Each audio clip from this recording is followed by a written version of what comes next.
All right, let's keep it moving here with the Bengals. Bengals versus Steelers this week, Sunday, 1 p.m. We're at the winner go home portion of the schedule. I think, Skinny. I don't know. We Maybe are. you have a few more tricks up Absolutely. your sleeve after last week's show. But what reasons are there for optimism about this matchup coming up? I mean, Pittsburgh's offense just isn't very good. And yeah, you can say they're playing the Bengals defense, but they haven't been good against really anyone. That defense is great. There's no question about it.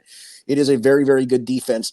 I think it's got a little bit better reputation for pressuring the passer than it really has done. And I think in that regard, if the Bengals can hold up in this game and not allow Joe Burrow to get hit 13 times and 12 times like he has been of late, I think he's going to have some level of success, enough to get him in the 20s. And I think in the 20s wins this game.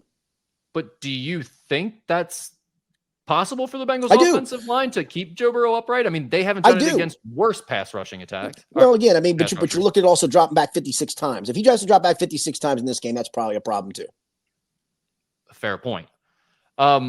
Joe Burrow's wrist was called into question this week. There was a question asked basically about how he's going to feel when the weather gets colder, and his answer got people a little bit worried. He said, that's a question that remains to be answered. I haven't experienced a cold weather game with that yet. In the past, when I've had injuries, cold weather does affect it, so we'll find out. Maybe I'll have a heater on the sideline or something.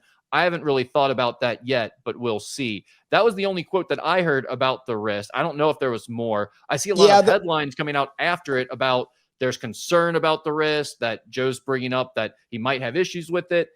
What was your take on what he said?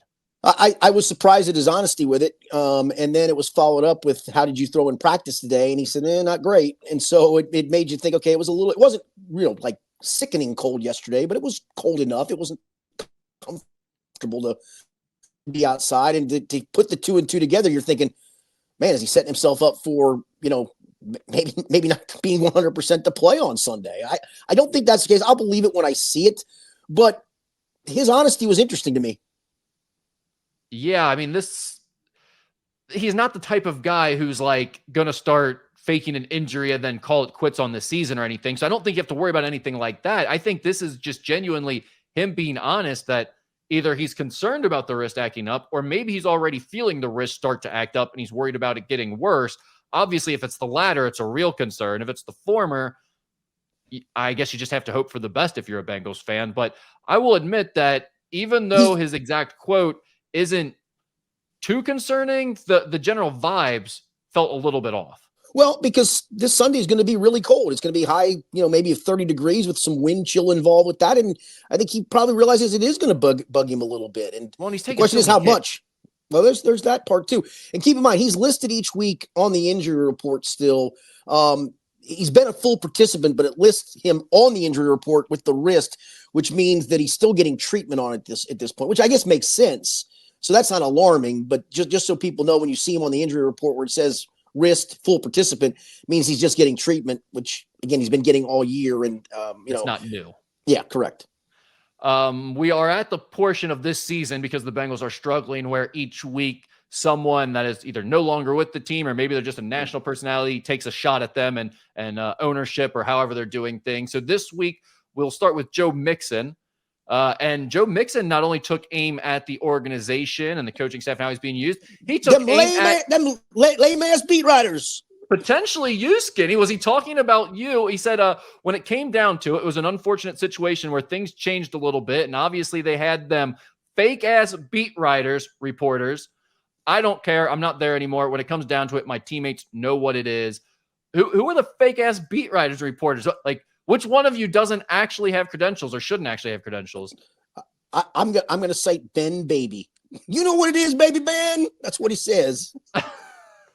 No, is that who he was mad at? Was it James Rapine or Ben Baby? I think he's probably mad at everybody, because everybody really took the Brian Callahan quote from last year and ran with it. I mean, I know I have, where it's we get what's blocked, what was blocked, and not much more. And it's true. I mean, all you had to do was watch him with your own eyes last year. He didn't run through tackles. He didn't run away from people. He is in an offense, though, and I will give him fairness. I never thought he was a great shotgun running back. I thought he was always a downhill, either coming as a single back, with a quarterback under center. I think that was when he was most effective. And so I will say, in fairness to Joe Mixon, I don't think he was in an offense that probably played to his strengths, but you weren't trying to play to his strengths. You were trying to play to Joe Burrow's strengths. And now he isn't an offense that plays to his strengths. That being said, I don't have the number in front of me. I don't know if you have a second to look this up. Look up what Chase Brown is averaging yards per carry right now. I'm going to say it's probably 4.6-ish. And Joe Mixon's averaging 4.2. So you tell me, did they do the wrong thing or did they do the right thing by both parties? Yeah, I mean, that's the thing. I don't have a huge issue with the change from Joe Mixon to Chase Brown. Now, Joe Mixon looks like he still has juice left. He still looks like a capable running back in the NFL, and he looks completely different from the guy that the Bengals had the last 2 seasons running behind their offensive line. He brought up the point about when it comes down to it, I'm going to do what the coach wants me to do, but at the same time, I'm going to play football. That's just what it is. You're not going to turn me into a robot. You're not going to turn me into a person that's not what I do. One thing that I can appreciate here in Houston is they utilize my skill set. I've always been a threat in the passing game. And one thing about here, they give me my screens. They give me my choices. They give me my flat routes that I can take. They give me all types of combinations. They utilize me. That may all be true. They may use him better. They may give him more opportunities. But Skinny, my problem with him is he is just a more physical, tougher to bring down runner for Houston than he was in Cincinnati. And that says to me, he quit on the Bengals to some extent. He wasn't happy with the way things were going for him, so he became this soft-ass, weak runner. And whether it was getting in better shape before he went to Houston or just having a renewed sense of energy while he's out there because he likes their scheme better or likes the people he's playing for better, he is playing like a different player, and that's on him every much as it is on the Bengals. Yeah, I would agree with that. And again, I mean, he's having a fine year. He's not having a world-class year, for goodness sakes. Again, he's averaging 4.2 per carry. In 2 of his last 3 games, he's been held under 2 yards per carry in 2 of those last 3. What was the one Monday nighter? I think he went 23 carries for 41 yards. I think this past week in their loss to Tennessee, it was like 18 carries for 31 yards. I mean, so maybe he's running out of juice as the season's gone on. I mean, it could be the case. We've seen that the last 2 years too, where he seems to slow down as the year goes on. I think that's enough on Joe Mixon. One of the other national personalities that was taking shots at the Bengals this week was Steve Young, Hall of Fame quarterback. He said, "I think what you got to do is not look at Joe Burrow," Young said. "You probably have to look at everyone else, including we don't do a good job of looking at the ownership in the NFL. And I think we should do more of that personally, because I think it speaks to a lot of what's happening on the field. Of course, we can't fire the owners. I'm just saying when things look really weird, go to the top and then work down." I mean, pretty generic comments from there. It's stuff we've heard time and time again about the Bengals. I don't think we're breaking any new ground. Is it interesting at all to you that it's coming from Steve Young? Do you think he has any interesting insights here? Yeah, I just thought it was weird. No, I mean, I wrote a column last Friday basically pointing the finger at the front office and Duke Tobin for the mess that it's in and the mess it's heading in. I think if you have any common sense, everybody wants to scream at the coach that it's the coaching. And I'll go back to, again, everybody wants Lou Anarumo fired, right? Well, Lou Anarumo didn't remake this safety room. Lou Anarumo hasn't had Miles Murphy underproduced because Miles Murphy's underproduced or Joseph Osai underproduced. He's not been saddled with a Cam. I mean, it's not his fault that Cam Taylor-Britt has regressed. I don't know why he's regressed, but he's regressed. It's not. He's culpable for some of this, but at the same time, I mean, look at the roster, man. The roster just isn't very good.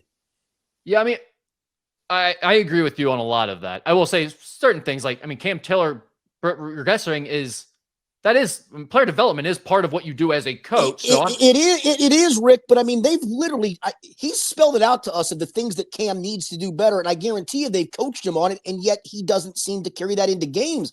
Who's that fault on? Well, I think there's definitely personal responsibility in all of that. I always feel that way. But at a certain point with Lou Anarumo, he has to take some ownership too. It's not all on the players. Understood. I mean, there is some player development that can take place. Guys can get better under his watch. Every draft pick doesn't have to be a flop under him. I mean, that could be part of what he does too. That's a fair point. But at the same time, I just look at the way this roster has been pieced together, and they just haven't done a very good job of piecing it. Yeah, I totally agree with that. We talked a lot about that last week, that, Duke Tobin is the guy that I would be most concerned about if I'm at the Bengals. I'm trying to figure out where we go from here. He would be the guy that I'm looking to replace. Now, obviously you get into questions of scouting departments and resources and how much is being spent on all of that. And that's always a question with the Bengals that I don't have enough of the answers to. So I'm going to start at the guy that's in charge of all that stuff. And that is Duke Tobin right now, as far as I know. So that would be my target if I'm on a warpath this offseason to fix the franchise. But obviously, there's still some football to be played before we get there, and we'll have four or five more weeks probably of national people taking shots at the franchise and the ownership and coaching. So we'll continue to break those down as we go. You can always find our stories here on YouTube, but go ahead and tap subscribe. That way you're always in the know.